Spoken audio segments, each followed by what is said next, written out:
السلام علیکم عزیز طلباء طالبات، ایک بار پھر ہم حاضر ہیں آپ کی خدمت میں آج کا نیا ٹاپک لے کر۔ عزیز طلباء طالبات، جیسا کہ آپ خوبی جانتے ہو، یہ کلاس جو ہے ہماری وہ کمبائن کلاس ہو جاتی ہے۔ آپ آج 5ویں سے لے کر 8ویں تک، چونکہ یہ گرامر اور مضمون نگاری چل رہی ہے، اس لیے یہ ضروری ہو جاتا ہے کہ تمام کلاسیں جو ہیں اس میں کمبائن ہو جائیں اور سب کو مل جائے یہ چیز، تو اس لیے یہ کمبائن کرنا پڑتا ہے۔ تو ہمارا ٹاپک جو ہے وہ ہے مضمون نگاری، اور ہمارا آج کا موضوع ذیلی موضوع جو ہے وہ ہے حب وطن پر مضمون، یعنی کہ وطن کے ساتھ، اپنے ملک کے ساتھ ہمدردی، محبت ہونی چاہیے۔ تو شروعات اس کی ایک شعر سے ہے: اپنے وطن سے بہتر کوئی نہیں ٹھکانا، خار وطن کو گل سے بہتر ہے سب نے جانا۔ شاعر کہتا ہے اپنے وطن سے بہتر کوئی ٹھکانا، کوئی گھر ہو ہی نہیں سکتا، خار وطن کو گل سے بہتر ہے سب نے جانا۔ وطن کا جو خار ہے، کانٹا جو ہے کو گل سے، اس کو پھول کی بنسبت اس نے تشبیہ دی ہے۔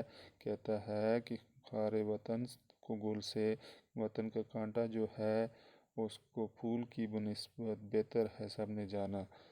تو کہتا ہے لفظ وطن جس قدر پیارا ہے، اس کا مفہوم بھی اس قدر وسیع ہے، یعنی کہ جس طرح وطن کا لفظ جو ہے جس طرح وہ پیارا لگتا ہے، اس طرح اس کا مطلب بھی بہت گہرا ہے۔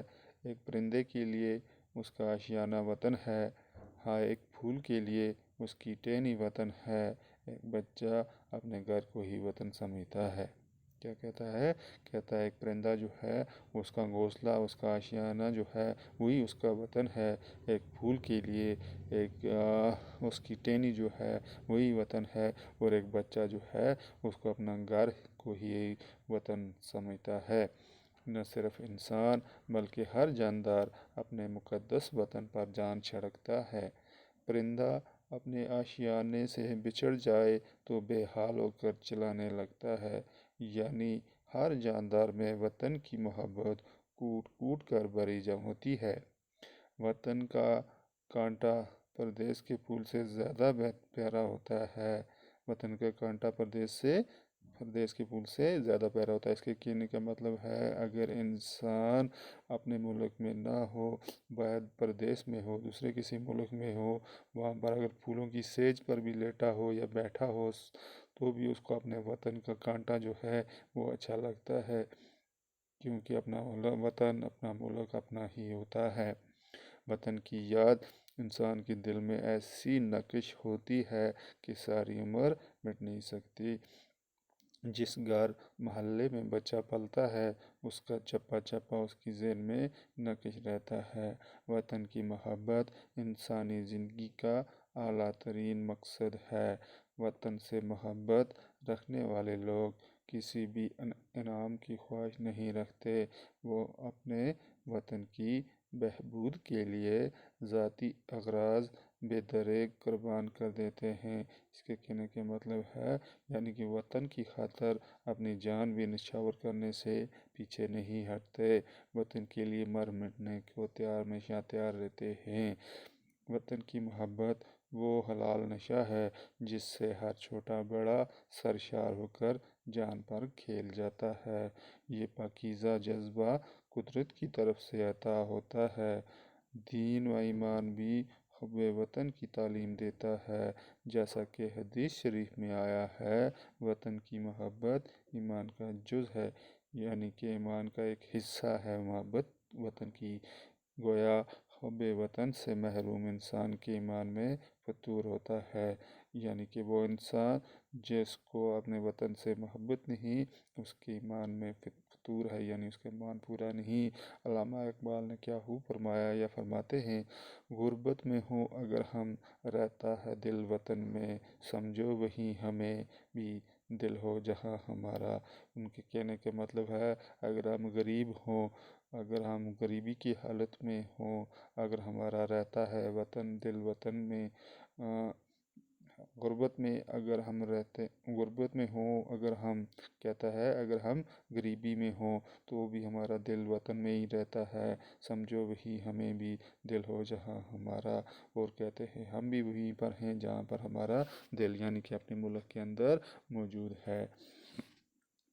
19ویں صدی کے آخری برسوں میں مشرقی ممالک بھی غلامی کی نیند سے جاگے اور ان کا یہ احساس شدت اختیار کرتا گیا کہ غلام ملک میں رہنا اپنی زندگی کی توہین کرنا ہے۔ اپنے ہی ملک میں غیروں کی مرضی اور غیروں کے بنائے گئے قانون ماننا نہ صرف اپنی زندگی کے ساتھ ناانصافی ہے بلکہ اپنے وطن کے ساتھ بھی اور آنے والی نسلوں کے ساتھ بھی بے انصافی ہے۔ ان اقوام کی بیداری کا اثر ہندوستان تک بھی پہنچا جس نے یہاں کے لوگوں کے دل و دماغ میں آزادی کی تڑپ کو جلا بخشی۔ شعراء اور ادباء اور ذیح فہم لوگوں کے ذہن و دل پر پڑنے والے ان اثرات نے انہیں لوگوں کو جگانے اور آزادی کے حق میں زور و شور سے لکھنے کی ترغیب دی۔ یعنی یہ کہتا ہے وہ دور تھا جب ہمارا ملک ہندوستان جو ہے وہ انگریزوں کے قبضے میں ہوا کرتا تھا۔ پھر ہمارے نیتا لوگ جو تھے، خاص کر گاندھی جی اور ان کے ساتھی جو تھے، انہوں نے بہت بڑی سٹرگل کی، بہت بڑی جدوجہد کی انگریزوں کے ساتھ، اور آخر کار 1947 کو ہمارا ملک آزاد ہوا اور ہم انگریزوں کے چنگل سے آزاد ہوئے۔ اس کے ساتھ کہتا ہے ان اقوام کی بیداری کا اثر ہندوستان تک بھی پہنچا جس نے یہاں کے لوگوں کے دل و دماغ میں آزادی کی تڑپ کو جلا بخشی، اور شعراء اور ادباء اور ذیح فہم لوگوں کے ذہن و دل پر پڑنے والے ان اثرات نے انہیں لوگوں کو جگانے اور آزادی کے حق میں زور و شور سے لکھنے کی ترغیب دی اور ان کے دلوں میں حب الوطنی کا جذبہ جگایا، یعنی کہ اپنے ملک کے ساتھ محبت کرنا جو ہے اس کی تڑپ جو ان کے دلوں میں پیدا کی، اور لوگوں کے دلوں کو آزادی کی لذتوں اور غلامی کی لعنتوں سے روشناس کرایا۔ کہتا ہے کہ حب الوطنی کے جذبہ اپنے دلوں میں لیے قوم کے افراد آخر اپنے ملک کو آزاد کرانے میں کامیاب ہوئے۔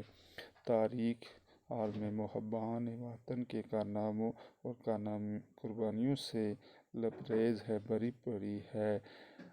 روم کے بہادر اور جرنیل ہریش نے اپنے وطن کی خاطر سر دڑ کی بازی لگا دی۔ رستم اور اسفندیار اپنے وطن کی راہ پر ہتھیلی پر سر رکھ کر نکلے۔ مہارانا پرتاپ نے اپنی شان و شوکت کو ٹھوکر لگا کر ساری عمر مصیبتیں جھیلی لیکن وطن پر آنچ نہ آنے دی۔ کہتا ہے مہارانا پرتاپ جو تھے انہوں نے اپنی شان و شوکت کو ٹھوکر لگا کر، یعنی کہ اپنا سارا کچھ جو ان کے پاس جو تھی اس کو ٹھوکر لگا کر ساری عمر مصیبتیں جھیلی لیکن وطن پر آنچ نہ آنے دی۔ اس کے بعد حکیم اجمل خان اور مولانا آزاد کی قربانیوں سے کون واقف نہیں، یعنی کہ یہ وہ ہستیاں ہیں جنہوں نے ملک کی آزادی کے لیے بہت اہم رول ادا کیا ہے۔ ان میں حکیم اجمل خان ہوں یا مولانا آزاد ہوں، ان سب نے اپنے ملک کے لیے قربانیاں دی ہیں۔ اس کے علاوہ سبھاش چندر بوس نے وطن کی آزادی کے لیے اپنے آپ کو جلا وطن کیا اور غربت میں ہی جان دے دی۔ سبھاش چندر بوس جو تھے انہوں نے بھی اپنے ملک کی، اپنے وطن کی آزادی کے لیے اپنے آپ کو جلا وطن کیا، یعنی اپنے آپ کو ملک سے نکال دیا، یعنی کہ اپنے ملک کو چھوڑ کر دوسرے ملک میں چلے گئے اور غربت میں ہی، غریبی میں ہی جان دے دی۔ انسان وطن کی ہر چیز سے محبت کرتا ہے، پردیس میں خواہ کتنے ہی دل فریب مناظر ہوں، خواہ کیسی ہی آسائشیں میسر ہوں، انسان وطن کو کبھی نہیں بھولتا۔ کہتا ہے پرائے ملک میں، پردیس میں کتنے ہی دل فریب مناظر ہوں، یعنی کہ سہولیات ہوں، خواہ کیسی آسائشیں میسر ہوں، انسان جو ہے وہ کبھی اپنے ملک کو، اپنے وطن کو نہیں بھولتا، اس کو اپنے وطن کی ہمیشہ یاد آتی ہے۔ تو عزیز طلباء طالبات، یہ تھا ہمارا آج کا ٹاپک، حب وطن۔ امید ہے آپ کو اچھے سے سمجھ آیا ہوگا۔ انشاءاللہ اگلی کلاس میں نئے ٹاپک کے ساتھ پھر سے حاضر ہوں گے۔ تب تک کے لیے اللہ حافظ، والسلام۔